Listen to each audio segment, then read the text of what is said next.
बेहद सक्रिय और ऊर्जावान माननीय विधायक जेवर विधानसभा क्षेत्र श्री धीरेन्द्र सिंह जी कृपया पधारे और अपने उद्बोधन से हमें अनुरोध।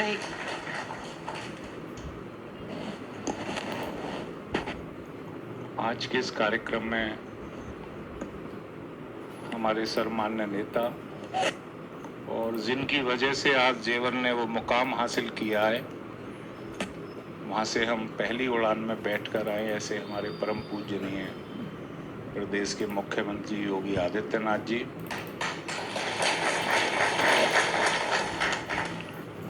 राजनीति में बहुत कम ऐसे लोग हैं जिनका मैं हृदय से सम्मान करता हूँ।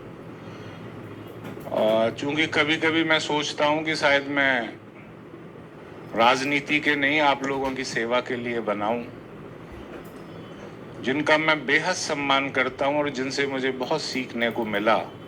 दुनिया में ऐसे बहुत कम लोग हैं। मेरे बड़े भाई आदरणीय सुरेश खन्ना जी, जो वित्त मंत्री भी हैं उत्तर प्रदेश सरकार के, जिनसे हम प्रेरणा लेते हैं, अच्छे कार्य करने की संस्कार सीखते हैं। मैं सदैव उनका ऋणी रहूंगा कि उन जैसा मंत्री मुझे मेरे दूसरे कार्यकाल में भी मिला और उनकी प्रेरणा से हम जनता के हित में बहुत अच्छे काम कर पाते हैं। मैं उन्हें हृदय की गहराइयों से नमन करता हूं। मंच पर विराजमान ACS नागरिक उड्डयन दीपक कुमार जी और RK सिंह साहब, जो इंडिको के वाइस प्रेसिडेंट हैं, अवनीश अवस्थी जी, जिन्हें हमेशा जेवर के विकास की बड़ी चिंता रही, और नीचे बैठे हुए हमारे सुरेंद्र जी, अमित जी, CEO शैलेंद्र भाटिया जी, सामने विराजमान मेरे पिता तुल्य किसान भाइयों, मातृशक्ति, माननीय मुख्यमंत्री जी, हमारे इस बेड़े में किसानों के ऐसी महिलाएं भी हैं जिनकी उम्र 102 से 105 साल के बीच में। ऐसे किसान भी हैं जैसे बलभद्र जी हैं, खटीक समाज के हमारे चरण सिंह जी हैं, और 99.9% ऐसे किसान हैं जो आज तक हवाई जहाज में नहीं बैठे, और मुझे उम्मीद कम है कि वो आगे भी कभी हवाई जहाज में बैठ पाते।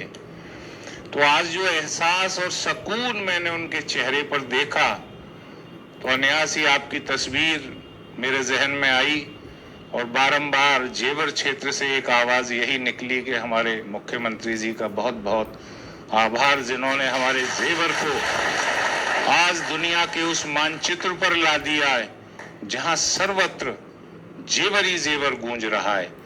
मैं हृदय की गहराइयों से एक जनप्रतिनिधि होने के नाते और उन हजारों लाखों किसानों के नेतृत्व के रूप में आपका पुनः हृदय की गहराइयों से आभार करता हूं कि आज का दिन जो ऐतिहासिक दिन बना, मुझे नहीं लगता दुनिया के और देश के इतिहास में कहीं किसी मुख्यमंत्री या नेता का यह विजन रहा हो कि वो किसान भाई जिनकी जमीनों पर परियोजनाएं पल्लवित और पुष्पित होती हैं, उन्हें भी विकास की उस दौड़ में आगे बढ़ाया जाए और उन्हें भी हवाई जहाज में बैठने का मौका दिया जाए, ताकि वो गर्व महसूस करें कि जिस जमीन को हमने अपने पसीने से सींचा था और जिस जमीन पर हमने हल चलाया, फावड़ा चलाया, आज हम उसी जमीन से हवाई यात्रा कर रहे हैं। तो ये सपना सिर्फ आपकी वजह से साकार हुआ है। इस किसानों के प्रतिनिधि मंडल में अनेकों ऐसे खेतीहर मजदूर भी हैं जिनके पास जमीन तो नहीं थी लेकिन वो विस्थापित हुए। ऐसी महिलाएं भी हैं जो गांवों में सफाई का काम करती थीं लेकिन उनके पास जमीन नहीं थी। कुल मिलाकर यह क्षण हमें प्राप्त हुआ माननीय मुख्यमंत्री जी, आपकी वजह से। और मैं आपसे यह भी अर्ज करना चाहता हूं कि राष्ट्र और प्रदेश के विकास के लिए जिन किसानों ने अपनी धरती को आपको समर्पित किया, वो आपका विश्वास था। किसान के लिए उसकी जमीन केवल मिट्टी का टुकड़ा नहीं होती, वह उसकी माँ होती है, वह उसकी पहचान होती है, वो उसके पूर्वजों की स्मृतियां होती है, उसके बच्चों के भविष्य का आधार होती है। कहीं भी जमीन का अधिग्रहण होता है, एक पूरी जीवन शैली परिवर्तित हो जाती है। मैं जब गया एक गांव में, जयवीर सिंह जी कहाँ है, रोही वाले, आपने हमें आधा घंटे का समय दिया, हम उसी में इसे समाप्त करेंगे। जयवीर सिंह जी खड़े हो जाइए। मैं जब महाराज इनके गांव गया तो ये बड़ी मुश्किल से मेरी पकड़ में आई सन 2018 में, और मैंने इन्हें एक अहमद सईद खान साहब चलाते थे एक आरा मशीन, वहां इन्हें पकड़ा। ये मुझसे इसलिए छिप रहे थे कहीं विधायक जी सहमति पत्र पे साइन ना करा लें। तो जयवीर सिंह जी बुजुर्ग हैं, इन्होंने मुझसे कहा भैया सल्फास खा लूंगा पर जमीन नहीं दूंगा। ये भावनाएं थी। अब मैं चाहूंगा माइक दे के वो अपने उद्गार आज के समय के जो विकास हुआ व्यक्त करें। माइक दिया जाए जयवीर सिंह जी।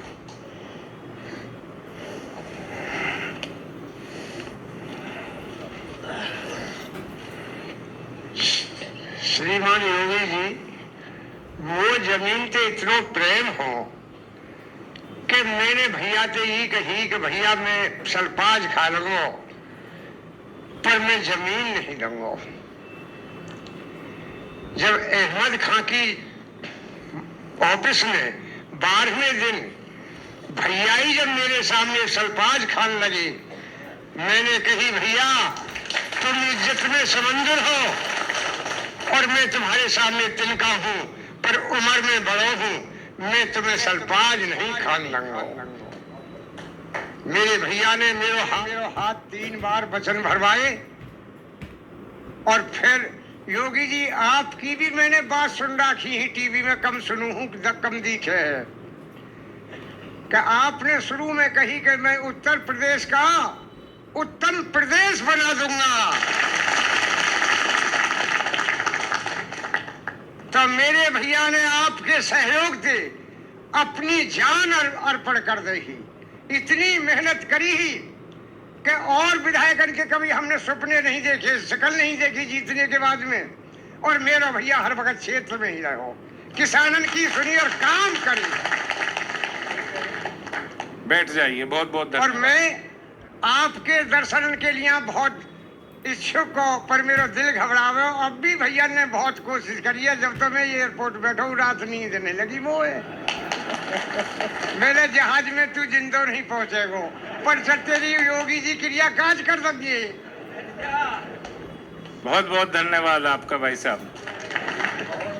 आज का दिन केवल तारीख नहीं है, वह उन किसानों के जीवन का वह दिन है जो दिन विकास के इतिहास में भी, किसानों के इतिहास में भी, जेवर के इतिहास में भी और प्रदेश के इतिहास में भी स्वर्ण अक्षरों में अंकित होगा। क्योंकि जो वहां एयरपोर्ट बना है वो कंक्रीट और सीमेंट की इमारत नहीं है, वो उड़ान है इस उत्तर प्रदेश की। वो उड़ान है आपके उन सपनों की। आपको याद होगा 2017 से पहले वही जेवर जहां लूट की घटनाएं हुआ करती थीं, वह जेवर जहां आवागमन के साधन नहीं थे, मेरी बहन बेटियों के लिए कोई शिक्षण संस्थान नहीं थे और हमारे बच्चे नौकरी करने जाया करते थे हरियाणा, पंजाब, दिल्ली, और रात को वापस आते थे ट्रेन से। उनकी क्या जिंदगी रही होगी पारिवारिक। तो मैंने उस जेवर को देखा है और आप लोग उसके साक्षी रहे। उसी जेवर में लड़कियां नहीं पढ़ पाती थी चूंकि कानून व्यवस्था नहीं थी। 12वीं के बाद माता पिता घरों में बिठा लेते थे। मुआवजा मिला सन 2018 में और लड़कों ने शिक्षा को चुना, बच्चियों ने शिक्षा को चुना और वो आगे बढ़ी। जो पैसा किसानों को मिला उन्होंने उसे पढ़ाई में लगाया या अपनी जमीन को खरीदने में लगाया। तो मैं ऐसी एक लड़की जिसकी तकरीबन 5.25 बीघा जमीन गई थी, इस लड़की का नाम है, अभी MBBS कर चुकी है उस मुआवजे के पैसे से अलीगढ़ मुस्लिम यूनिवर्सिटी से, डॉक्टर हिरा राशिद। अब इसकी इच्छा समाज की सेवा करने की है और इसने भूरे भूरे शब्दों में कहा कि अगर योगी जी का राज इस प्रदेश पर नहीं होता तो मेरा सपना MBBS बनने का कभी पूरा नहीं हो पाता। हिरा राशिद, माइक दिया जाए। माननीय मुख्यमंत्री जी नमस्कार। मेरा नाम डॉक्टर हिरा राशिद है और मुझे ये कहते हुए बड़ा गर्व महसूस हो रहा है कि जिस भूमि पर मेरे पिताजी अन्न उगाते थे, आज उसी भूमि से उड़ान भर के मैं आपसे मिलने आई हूँ। एक ऐसा टाइम था जब नेट तक नहीं था, पढ़ने की कोई सुविधा इतनी अच्छी नहीं थी, स्कूल जाने के लिए बसेस ठीक से नहीं होती थी।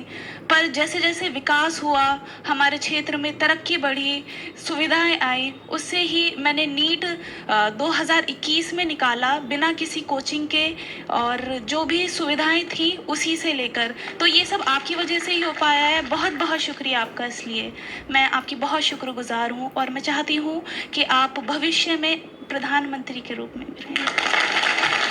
धन्यवाद हेरा। बीच में हमने स्वागत की कड़ी को छोड़ दिया था, वो छूट गई, उसे बाद में करेंगे। अब तो बोलने की कड़ी चल रही है। मुख्यमंत्री जी, आपने हमारी पीड़ा को समझा, हमारे विश्वास को सम्मान दिया और हमारे त्याग को इतिहास का हिस्सा बना दिया। ऐसा इस प्रदेश के इतिहास में तो कभी संभव हुआ नहीं। मैंने उन किसान माताओं की आंखों में आंसू देखे हैं जो कहती हैं कि हमने अपनी जमीन तो दे दी थी, लेकिन हमने कभी नहीं सोचा था कि हमारे बच्चे उसी जमीन से बने एयरपोर्ट से एक दिन हवाई जहाज में बैठकर मुख्यमंत्री जी का धन्यवाद करने जाएंगे। ऐसी अनेकों मेरी माता बहनें यहाँ बैठी हुई हैं। तो अब मैं निवेदन करूंगा रीता जी से, जिनकी पहले फेस में जमीन गई थी, वो आज की हवाई यात्रा से कैसा महसूस कर रही हैं और उन्हें अपने क्षेत्र का विकास देखकर पुराने जेवर और आज के जेवर में क्या बदलाव महसूस हो रहा है। माननीय मुख्यमंत्री जी का मैं सबसे पहले अभिवादन करती हूँ सभी किसान भाइयों और बहनों की तरफ से। हम सभी की ओर से आपको बहुत बहुत अभिवादन है, और जितने भी यहाँ पे शासन और प्रशासन के लोग बैठे हुए हैं, मैं उन्हीं सभी को एक बार नमस्कार करती हूँ। मेरी शादी सन 97 में हुई थी यहाँ पे। उस समय यहाँ कुछ भी नहीं था, कुछ भी नहीं, मतलब बच्चों को पढ़ने के लिए या खुर्जा जाना पड़ता था या कहीं और। जो बच्चे बाहर निकल गए वही मतलब निकल पाते थे, वरना गांव के लोगों के लिए कोई वो नहीं था। लेकिन अब 2018 के बाद जो यहाँ पे एकदम से कनेक्टिविटी जो बढ़ी है, उस वजह से लोगों को, बच्चों को इतनी सुविधाएं हुई हैं कि वो आगे तक की ऊंची पढ़ाइयों तक जा सकते हैं। और दूसरी बात सबसे बड़ी, ये जो एयरपोर्ट की जो आपने करी है, अब तक लगभग मेरे ख्याल से 88-90 के करीब हेलीपोर्ट और एयरपोर्ट बन चुके होंगे, लेकिन कभी भी किसी को मौका नहीं मिला कि पहली फ्लाइट में और किसान वहां तक पहुंचे हों जहां तक हमको आज माननीय विधायक जी ने पहुंचाया है। मतलब हमारा जो आप तक पहुंचने का जो सफ़र है, उसको इतना आसान बनाना माननीय विधायक जी की तरफ से है। मतलब उन्होंने हमारे सफ़र को बहुत आसान बना दिया है, और मैं सभी का धन्यवाद करना चाहूँगी। इतना बड़ा प्रोजेक्ट बिना किसी प्रोटेस्ट के जो आज साकार हुआ है, उसमें हमारा आप सब लोगों का कुशल नेतृत्व है और हमारा भागीदारी भी है इसमें। धन्यवाद आपका। हालांकि जब वो देखकर शुरू में जब दी थी, पहली फेज में जब जमीनें गई थी, तो बड़ा दुख हुआ था हमें। सच बता रहे हैं, वास्तव में मन बहुत अशांत हुआ था कि हम लोगों की जमीनें जा रही हैं, अब क्या होगा।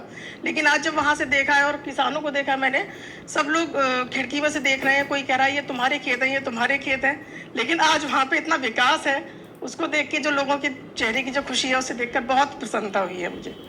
और मैं आपका एक बार फिर से धन्यवाद करना चाहूँगी। बहुत बहुत धन्यवाद ऐसी सौगात देने के लिए, और इस ऐतिहासिक क्षण का जो हमें गौरव मिला है, उसके लिए बहुत बहुत धन्यवाद। रीता जी, आपका बहुत बहुत धन्यवाद आपकी भावनाओं का। और माननीय मुख्यमंत्री जी, सेमीकंडक्टर यूनिट नॉर्थ इंडिया की पहली, जिसके लिए हम गए थे और जिसके लगने के बाद वहाँ आसपास हजारों और इंडस्ट्री लगेंगी। जहाँ कहीं भी चिप बनाने की फैक्ट्री लगती है, उसके इर्द गिर्द के 100 किलोमीटर के रेडियस में हजारों छोटी छोटी कंपनियां लगती हैं। आप कल्पना कीजिए कि जिस जेवर क्षेत्र के बच्चे बाहर नौकरियां ढूंढने के लिए जाते थे, आज योगी जी की वजह से वह दिन आने वाला है जब आपके रिश्तेदार आपसे कहेंगे, भैया हमारे बच्चे को अपने यहाँ नौकरी दिला दो। ये संभव हुआ उस नेतृत्व की वजह से जो आपके सामने विराजमान है, और ये संभव हुआ मेरे उन किसान भाइयों के त्याग की वजह से, जिसकी वजह से आज जेवर से हवाई जहाज ने उड़ान भरी। और वह उड़ान जेवर से तो थी, लेकिन वह उड़ान थी विश्व पटल की उड़ान, वह उड़ान थी बदलते हुए उत्तर प्रदेश की उड़ान, और वह उड़ान थी देश के प्रधानमंत्री नरेंद्र मोदी जी के विकसित भारत को लक्ष्य को पूरा करने की उड़ान। इसी के साथ में हंसराज जी की 3 फेस में जमीन गई है और ये पहले भी आ चुके हैं। सहमति के संबंध में आपसे निवेदन करना चाहूंगा कि अपने उद्गार से आप माइक दे दिया जाए। संक्षिप्त कहिएगा, 15 मिनट ही बचे हैं हमारे पास बस। मैं महाराज को बोलना है फिर। जो मैं भी बात कहूँगा अपनी ईमानदारी दिल की आत्मा की बात कहूँगा। ठीक है। मैं ऐसी झूठी बात ना कहूँ ना कोई मैं नेता, मैं भी जो मेरे साथ बीती है, जो मैंने अनुभव किया 70 साल 72 साल के उम्र में, मैं सर उसी को कहूँगा आपके सामने। हमारे परम पूज्य मुख्यमंत्री जी और मंत्री जी और हमारे बहुत ही बुद्धिजीवी, कहता हूँ मैं उनको बुद्धिजीवी और कर्मठ एक हमारे विधायक धीरेन्द्र सिंह जी, तथा यहाँ पे जितने भी हमारे सीओ साहब हैं, ये सीओ साहब हमारे एसडीएम से अभय कुमार जी, जो कि हमारे साथ 2018 से जब तक 4 फीसद जमीन एक्वायर नहीं हुई, जब तक हमारे साथ रहे, उन्होंने हमारे साथ बहुत मेहनत की है और इनका भी बहुत बहुत इसमें योग रहा है। मान्यवर, मैं आज आपसे एक बात कहना चाहता हूँ। आज जिस टाइम हम सुबह 6-7 बजे हम एयरपोर्ट पर पहुँचे, परसों में मालूम पड़ गई कि हम वहाँ जाएंगे, हमें बड़ी खुशी हुई। हमारे जो किसान यहाँ आए, 99% किसान ऐसे हैं जिन्होंने हवाई जहाज उड़ता हुआ देखा है, लेकिन जमीन में भी नहीं देखा इन्होंने। और आज माने आपके आशीर्वाद से, माने विधायक जी के मेहनत से आज ये किसान पहले फिर ये 6 गाँव के जो किसान हैं, पहले 6 गाँव के फेस के किसान हैं। सबसे ज्यादा योगदान, सबसे ज्यादा बलिदान यानी जो हम लोगों ने किया है, हमने अपनी जमीन को बिल्कुल नागे बराबर दे दिया। हमने आपने मुख्यमंत्री जी, आपने जो गोरखपुर वाली घटना हमको सुनाई थी, मुख्यमंत्री जी आपने हमको एक गोरखपुर वाली घटना सुनाई थी। उस घटना से हम प्रभावित होकर, उस बात को हम समझ के, हमने तुरंत पूरे किसानों के हाथ जोड़े, पैर पूंजे। विधायक जी ने, हमारे एसडीएम साहब ने, जितने भी अधिकारियों ने आज रात दिन मेहनत करके निया आज इस एयरपोर्ट में बनाने में काम किया है सबसे पहले। और देखो, आप हमारे मोदी जी ने तो भारत बदल दिया, आपने उत्तर प्रदेश बदल दिया, और हमारे विधायक जी ने, धीरेन्द्र सिंह ने जेवर बदल दिया। आज जेवर को कोई नहीं जानता था। 2017 से पहले मैं एक घटना बताता हूँ आपको, 1 मिनट 2 मिनट सुनना मेरी। मेरा गांव ध्यानपुर है। एक 50 साल की बुढ़िया औरत, विधवा, जेवर बैंक हुआ करती थी, बेचारी 7,000 रुपये निकाल के लाई पेंशन के। और उसको दोपहरी का गर्मी पड़ रही थी सर, वो गांव में घुसते 2 बदमाश आए और मोटरसाइकिल से उस पैसे को छीन चले गए। मैं गांव के पैसे, मैं झूठ बोला सच बोल रहा हूँ, 7,000 रुपये से छीन चले गए। अब मैं बताता हूँ 2019 की बात, जिस टाइम मुआवजा बढ़ रहा था हमारे गांव में, तो हमारे गांव में एक बैंक थी सर, हमारे फतेह मोहम्मद है, मुसलमान नगरा सीतर के, 75 साल की उम्र उनकी। तो वो बैंक तो उन्होंने रुपए निकाले करीब 20-25 लाख रुपया। वहाँ जो उनको क्या हुआ, 50,000 की, 1 लाख की 10 इनकी गड्डी मिल गई इनको। एक मतलब एक जो होती है सुबह की तौलिया, उसमें गठरिया, वो बेचारे उन रुपए ने भर के निया और बैंक की सिद्धि में बांध रहे, ऐसे बांध रहे, उन गठरिया बांध रहे। अरे मैं बोला क्या कर रहे हो तुम? और बांध के उन्होंने धर लिया सिर पे अपनी पे। दिन के 12 बजे, 2019 की बात बता रहा हूँ, दिन के 12 बजे, और उन्होंने गठिया में से रख ली। अरे मैं बोला तुम्हें कोई छीन ले जाओ, बड्डे आदमी हो। अरे कैसे छीन ले जाओ, बाबा को राज है।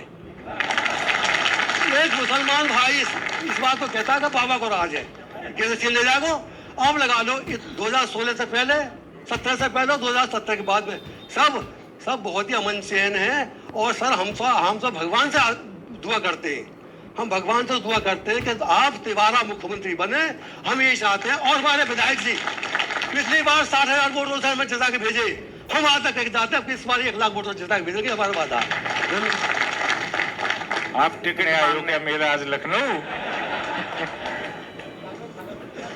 तो मुसलमानों का भी आपने ही पक्ष रख दिया, फिर जफरू कहाँ करेंगे? इनकी इतनी बढ़िया दाढ़ी है। जफरू जी, आपका निकाह भी करवाएंगे हम लखनऊ से। बोलिए आप क्या बोलना चाहते हैं।